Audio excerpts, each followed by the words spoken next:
Salut à tous, on se retrouve pour une nouvelle vidéo d'ouverture de colis. Donc ce petit colis, vous verrez, anormalement petit, effectivement. D'habitude, les colis qui me viennent de Ship My Cards ou de ma mailbox US sont bien plus gros.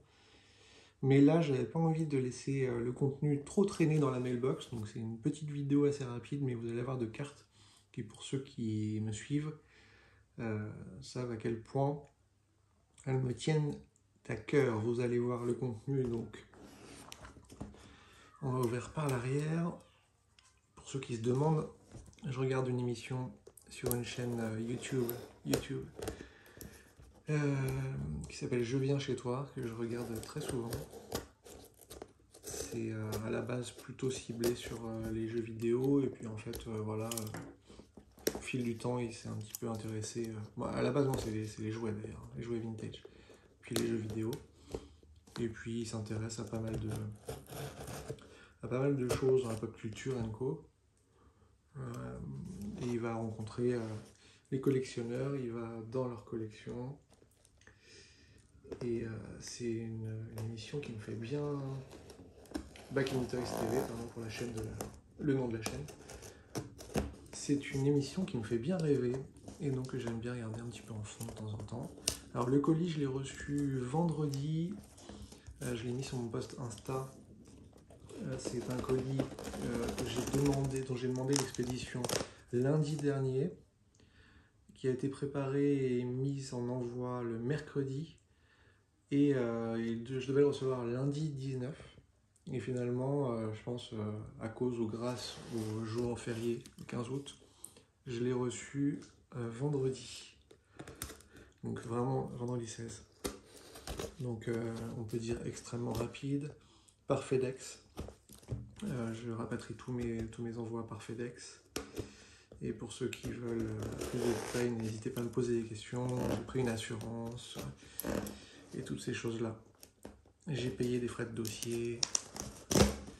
Allez, c'est parti. Donc il n'y a que 3 cartes et un autre objet qui est lui un peu plus commun dans toutes les choses que j'ai pu ouvrir ces derniers temps. Donc ça va pas plus vous surprendre que ça. Mais bon, le plus important pour le coup, ce sont les cartes. Alors on m'a déjà demandé, non, désolé, je vous déçois tout de suite peut-être, mais ça n'est pas une Precious Metal Games de Rodman. Ce ne sont pas des autographes de Michael Jordan. Mais c'est très sympa quand même. D'ailleurs, peut-être pas pour vous en fait, on verra. Je suis à peu près sûr que certaines personnes ne comprennent pas la folie que j'ai autour de ces cartes. Mais n'hésitez pas à me faire vos commentaires. C'est ce que c'est la collection. Et alors toujours à l'intérieur des colis Ship My Cards, une belle boîte de rangement qui me servira, qui va directement être utilisée autrement. Puis à l'intérieur, c'est toujours très bien protégé. Bon, là, je vous le dis, le colis est petit. Pour autant, j'ai payé près de 70 $ pour, même un peu plus pour la livraison, donc forcément,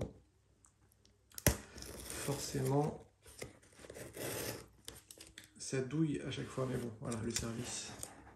Payer le service, il faut savoir aussi payer le service, et je sais qu'à chaque fois, le service est là. Alors, on y est, on arrive. Un petit peu de patience. Vous allez me dire, mais comment fais-tu pour attendre plusieurs jours avant d'ouvrir tes colis? Je sais. Je travaille ma patience. La collection, c'est la patience, n'est-ce pas? Allez, on y est, cette fois. Tadam. Petite carte, pour ceux qui ne connaissent pas le service. J'ai pas de lien affilié, je ne gagne rien, mais n'hésitez pas à me poser des questions. Alors, encore un petit peu de protection. On va commencer par le premier objet qui complète un petit peu tout ce que j'ai reçu depuis plusieurs mois, depuis plus d'un an. J'essaie de rattraper un petit peu du retard sur certains achats, enfin certains achats, pas forcément, mais en tout cas des choses que j'aime, que j'apprécie. Donc c'est une boîte scellée. Alors d'ailleurs scellée, je suis plus sûr, on va vérifier. C'est une boîte en tout cas neuve. Non voilà, sur ces stickers là, il n'y avait pas de scellé à l'époque. Donc c'est une boîte neuve de la collection Upper Deck de stickers MG, qui date de 97. Alors, comme d'habitude, à chaque fois que je vous présente une boîte de ces collections Upper Deck, et même Panini d'ailleurs, ce qu'on retrouve, c'est génial, c'est tous les pays dans lesquels la collection était distribuée, donc avec les prix de l'époque, on est toujours sur du 2 francs en France la pochette, sans pochette dans la boîte. Et on va retrouver là en petit toutes les informations, donc éditeur Upper Deck International, distribué par Bandai Collection à Saint-Ouen-l'Aumône. Donc ça, peut-être que j'en ferai une vidéo un jour si j'arrive à trouver le courage, mais c'est hyper intéressant parce que dans l'histoire d'Upper Deck, il y a beaucoup de choses à dire qui sont en lien avec Bandai.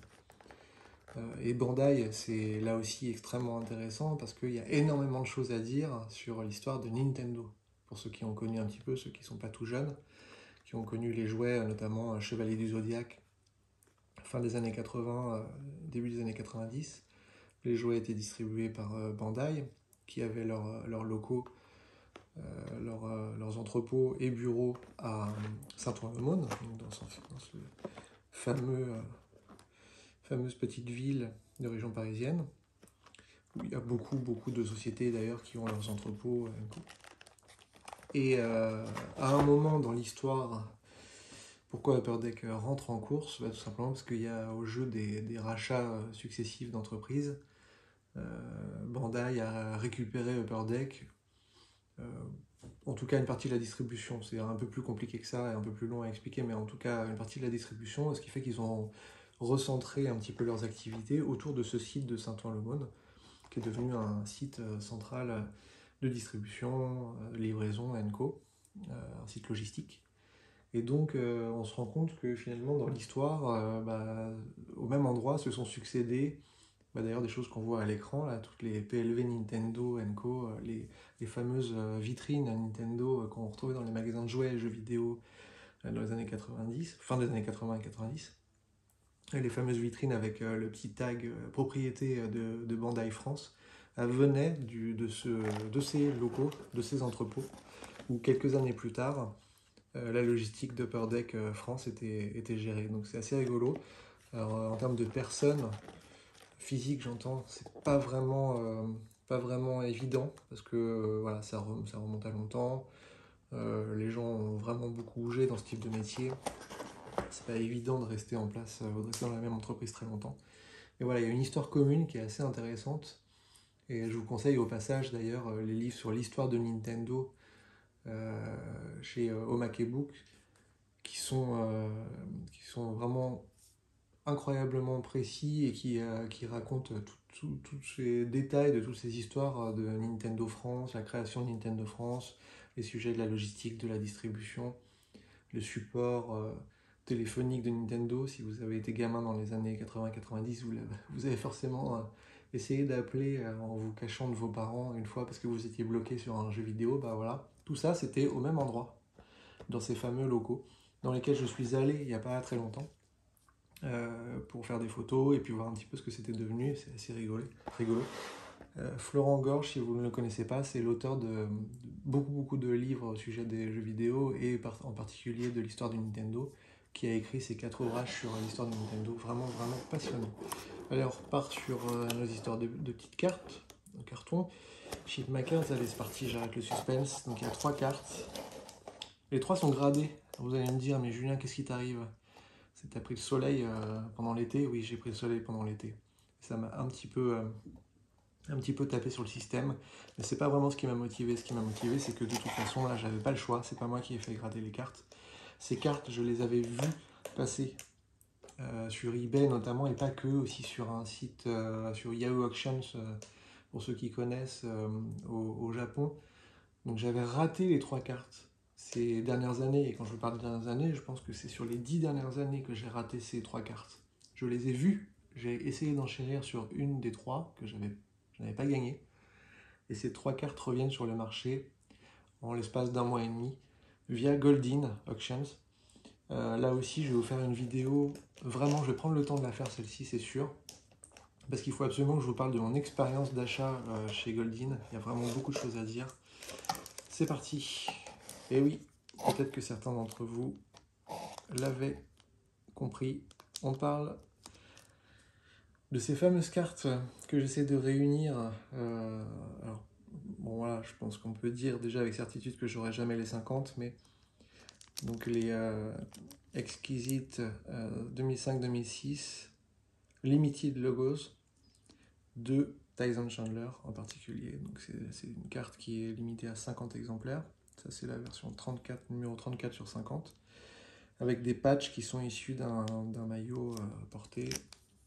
Donc à l'époque on retrouvait les explicatifs qui étaient assez clairs. Voilà, donc un bout de maillot porté dans un match dans lequel Tyson Chandler a joué. Voilà, il n'y a pas plus d'éléments. Richard McWilliam. Donc gradé 7, mais gradé 4, je l'aurais acheté quand même, je vous avoue. Je découvre un petit peu. Ça fait vraiment longtemps que j'ai pas eu de carte gradée dans les mains. Donc je suis très content de ce patch. Je pense que c'est le plus beau, un des plus beaux que j'ai. C'est pas le plus beau parce que j'ai quelques lettres aussi dans la collection. La deuxième carte, bah, écoutez, ça vient du même vendeur, donc vous l'aurez compris. La numérotée 40 sur 50. Alors je sais pas exactement d'où ça vient, il faudrait que je fasse un petit peu le travail comme je l'avais déjà fait pour les 13 précédentes, parce que j'en avais déjà 13 avant ces 3-là. Donc là aussi, noté 7. Alors, en général, c'est les coins qui prennent très cher sur ces cartes exquisites parce qu'elles sont épaisses. Et puis même en fait dans les packs, alors je vais pas le dire trop fort parce que sinon je vais me faire des ennemis, mais dans les packs elles étaient insérées de façon assez dynamique, on va dire. En tout cas, pas avec la protection qu'aujourd'hui ce type de carte nécessiterait. Bon, c'est surtout parce que les packs des exquisites en carton, vous savez, dans les grosses boîtes, enfin, ça tapait contre le carton, hein, pour faire court, les angles tapaient dans le carton, donc c'était très difficile de les protéger. Et puis on misait un peu sur le fait que les cartes étaient très, très épaisses et qu'elles allaient naturellement se protéger elles-mêmes. Bon, sur certains sets, c'est loin d'être le cas malheureusement. Et la dernière, donc toujours dans le même set, numéroté 30 sur 50. Voilà, donc je suis très content, ça en fait 16 ça, maintenant sur les 50. Évidemment, ce sont des cartes que je ne trouve pas tous les jours, loin de là. Je tiens à remercier Sydney qui se reconnaîtra s'il regarde la vidéo, et il la regardera très certainement. Merci encore pour tous les messages que tu m'as envoyés. C'est grâce à toi en fait que j'ai vu que la première était en vente. Et ensuite, je me suis mis des recherches un peu plus fréquentes sur le site Goldin, sur lequel en fait j'allais très rarement, à part quand quelqu'un envoyait un lien marrant sur une enchère hypothétique ou des cartes bien trop chères pour moi, mais voilà, j'avais pas vraiment le réflexe d'y aller souvent. Et c'est grâce à toi, donc je te remercie vraiment énormément, que j'ai pu voir la première vente, à laquelle j'ai failli passer complètement à travers. Mais ça aussi, je vous l'expliquerai plus en détail sur la vidéo que je vais faire sur Goldin spécifiquement. Vraiment, je pense que ça vaut le coup pour toutes celles et ceux qui voudraient se lancer dans l'aventure d'achat chez Goldin. Soyez préparés, ne le faites pas au dernier moment, mais je vous expliquerai ça un peu plus en détail rapidement. Donc voilà, 3 nouvelles cartes dans ce set. Alors je sais, pour certains, je pille le marché. Je sais, pour d'autres, c'est complètement incompréhensible d'essayer de récupérer autant de fois la même carte. Alors pour moi, c'est pas la même carte, c'est effectivement... bon, c'est sûr que c'est le même set, c'est le même joueur, mais voilà, c'est un travail de complétion qui me plaît, qui m'amuse. Alors, si vous voulez parler tarifs, ça me dérange pas du tout. De toute façon, vous trouverez les tarifs d'achat assez facilement. Sachez juste que j'ai payé ces 3 cartes 10 fois plus que la même carte payée le moins cher à l'époque. Quand je vous dis à l'époque, ça fait pas 20 ans, mais pas loin quand même. Oui, puisque oui, bon, pas 20 ans évidemment, parce que la collection est sortie en 2005, mais peu après la sortie de la collection, je pense que la première que j'avais dû récupérer, c'était peut-être en 2007 ou fin 2006. Voilà, et la moins chère que j'avais récupérée en enchère sur eBay, c'était 45 $. Voilà, donc ça vous donne un peu une idée. C'est un sacré budget. De toute façon, tout ce qui maintenant porte le nom Exquisite, c'est devenu la folie. Même sur les joueurs qui ne sont pas vraiment extrêmement recherchés. N'hésitez pas à regarder sur les ventes terminées sur eBay, c'est quand même assez incroyable. Mais voilà, il faut ce qu'il faut quand on collectionne des choses très particulières. Et évidemment, ça fait partie des cartes, comme je vous le dis, que je ne vois pas passer régulièrement. Donc là, ça a été très dur financièrement. 3 en 1 mois et demi, surtout avec les coûts associés. Mais bon, voilà. Je ne vais pas dire que je ne pouvais pas passer à côté. J'aurais très bien pu passer à côté, mais en tout cas, je suis hyper content d'avoir pu les récupérer. Et si vous en voyez d'autres, n'hésitez pas, mettez-vous ça en tête. Hein. Exquisite 2005-2006. Voilà. Limited Logos. Bon, je suis aussi preneur des Rodman. Hein. Voilà. Pas faire la fine bouche. J'en ai une, mais j'en veux bien d'autres. Et par contre, j'ai peur que ça ne soit pas le même tarif. Bon, voilà. J'ai plein d'autres enveloppes, plein d'autres petits colis à ouvrir que je n'ai pas ouvert depuis plusieurs semaines slash mois. Je pense que je ferai ça la semaine prochaine tranquillement parce que j'en attends quelques autres.